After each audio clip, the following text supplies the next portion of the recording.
Assalamualaikum warahmatullahi wabarakatuh. Halo guys, bertemu lagi sama aku Ratna Dwi Anggraini, NPM 20210104. Kembali lagi di mata kuliah Filsafat Hukum Islam. Yang saya hormati kepada Bapak Hervin Yogi Pradikta MHI selaku dosen mata kuliah Filsafat Hukum Islam.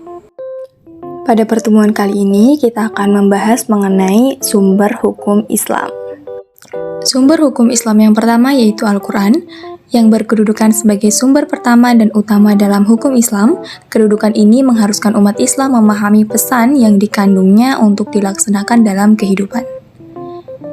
Al-Quran secara redaksional dan makna yang dikandungnya bersifat qat'i al-wujud. Maksudnya adalah lafaz Al-Quran dan pesan yang dikandungnya terjamin keautentikannya dan otoritas kebenarannya.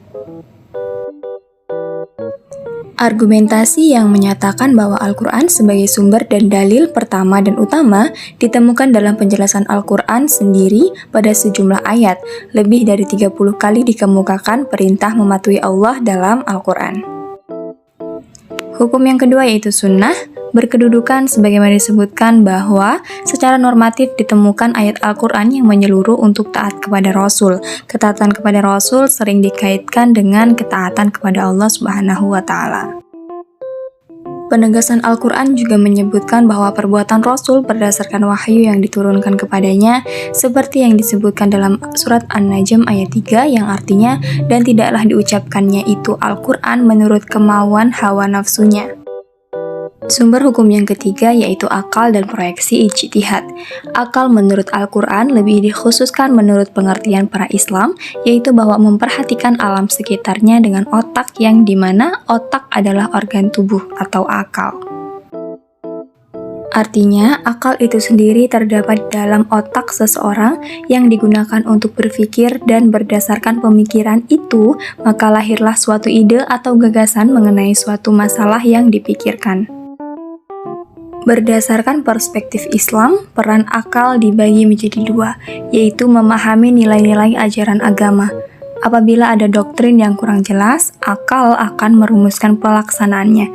Adapun ketika sebuah doktrin agama memiliki nilai sosial, akal bertugas menerjemahkan dalam konteks kehidupan kekinian.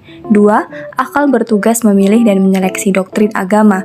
Terkadang ada doktrin agama yang temporer, madaniyah, dan doktrin agama yang selalu kontemporer atau magiyah. Terkait hal ini, akal bertugas untuk memilih kemungkinan terbaik untuk pelaksanaannya. Yang keempat yaitu akal dan proyeksi ijtihad.